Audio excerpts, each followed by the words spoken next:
You ever have one of those mornings where the universe just hands you a plot twist so wild you can't help but laugh even as it's happening?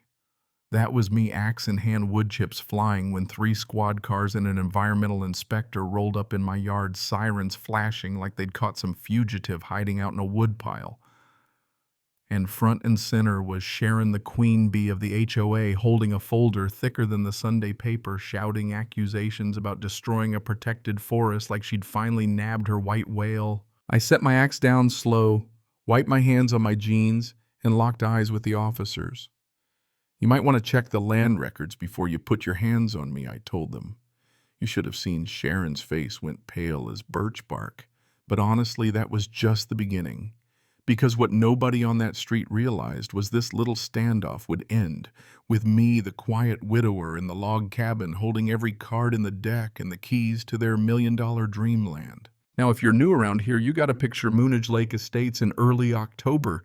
Imagine a string of fancy McMansions curving along the water, every lawn trimmed with military precision driveways, lined with stone pavers imported from somewhere folks like me can't even pronounce. It's the kind of place where people get consultants just to choose the right shade of beige for their shutters and motion sensors on their trash cans. In the middle of all that, my old log cabin sits like a stubborn memory surrounded by oaks and pines, same as it's been for decades. Sharon, the one with the cream blazer and the badge, ran the HOA like it was her personal fiefdom. She used to stand at her infinity pool and point at my place like I was single-handedly ruining her property values. Little did she know I wasn't some hillbilly squatter. Name's Bram Ellery, Knox, 58 years old, retired forestry consultant. And here's the kicker: I'd quietly bought up land around Moonage Lake for 15 years. My 12 acres included prime waterfront paid for back in 2009, after the recession gut-punched my construction business and reminded me what actually matters. The real twist: all those mansions, including Sharon's marble monstrosity, were built on land my holding company owned, leased out on 99-year deals that paid me so much each month I never even thought about it, just let the money roll in and used it to keep Lydia's garden alive after she passed. My late wife Lydia loved that land, planted every wildflower, tended every inch, right up until cancer took her 2 years back. That cabin, those trees, that little slice of peace, that's all I had left of her. Sharon first came gunning for me 6 months before the showdown. I remember because I was out splitting firewood, thinking about how Lydia used to love the thunk of the mall when Sharon rolled up in her golf cart looking like an out-of-place park ranger vest covered in patches, clipboard at the ready. She hit me with the whole "you're damaging the environment" speech, trying to convince me I belonged in some trailer park far away from her protected wetlands.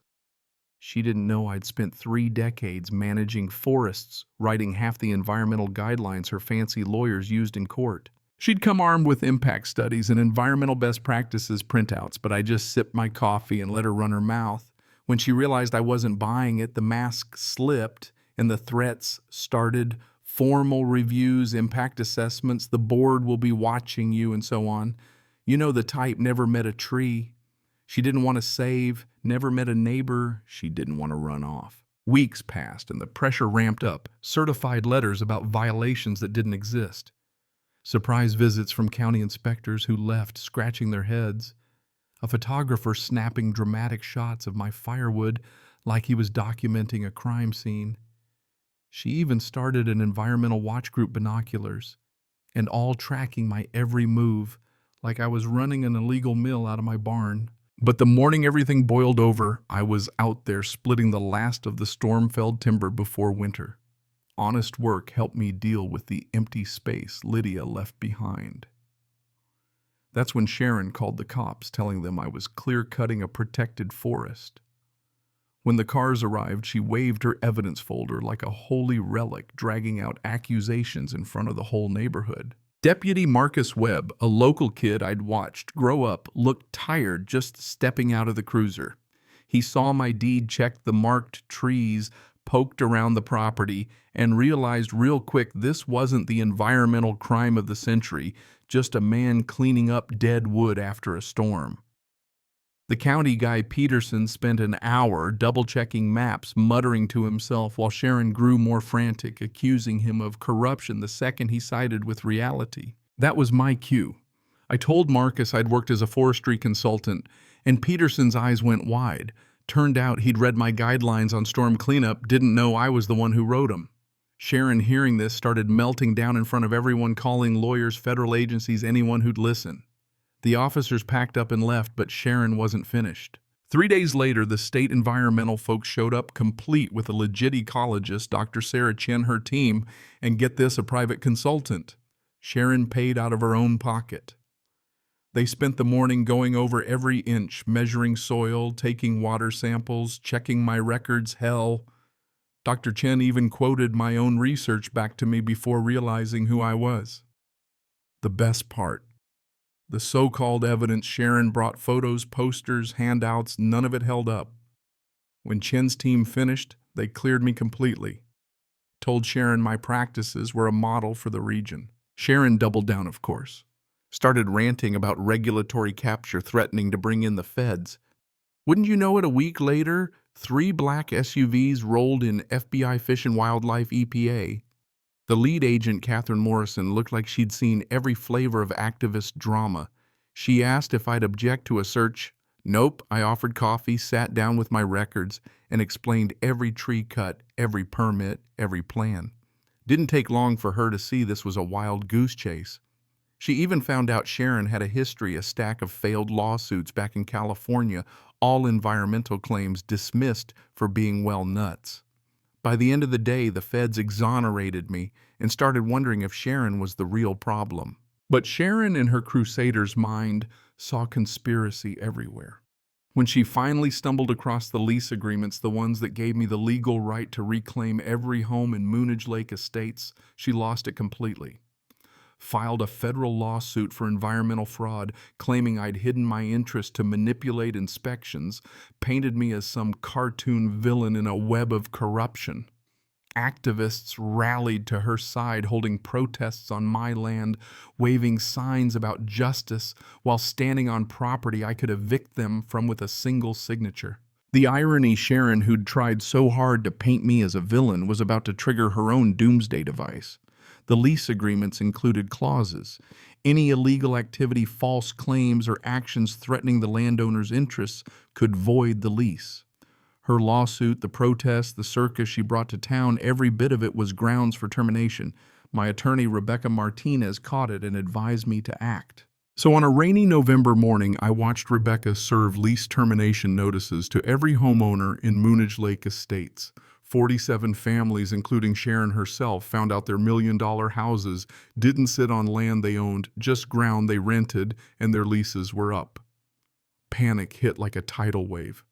Calls poured in, people realizing their forever homes were now glorified RVs on blocks. Banks froze loans, real estate agents ran for the hills, property values nosedived overnight. Sharon tried to spin it, claimed I was committing eco-terrorism, organized rallies, blocked roads, but the world had caught on by then. And when some of her more rabid supporters started making threats, the feds arrested a few for interfering with interstate commerce and intimidation. Sharon herself landed in federal custody, charged with making false reports and conspiracy. She went from HOA president to cautionary tale in record time. 6 months later, I stood on my porch, breathing in air that finally felt clean again, watching native grasses reclaim the manicured lawns where mansions once squatted. Most folks had moved on. Some managed to sell their houses for pennies on the dollar, others just abandoned ship. Sharon's in federal prison now. Her old environmental allies won't even answer her letters. 3 new tenants live here now, a retired park ranger, a wildlife biologist, and a landscape artist. Folks who care for the land, not just the view. The old HOA clubhouse is now the Lydia Knox Environmental Center, teaching real stewardship, not just slogans and lawsuits. Sometimes I sit by the dock Lydia loved and think about all the noise Sharon made, all the lives she upended in the name of justice.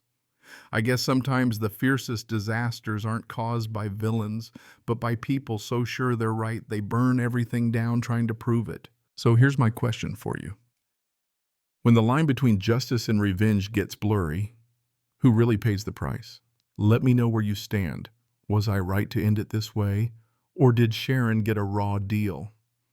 Share your thoughts below and don't forget to like and subscribe for more stories where the truth finally wins out.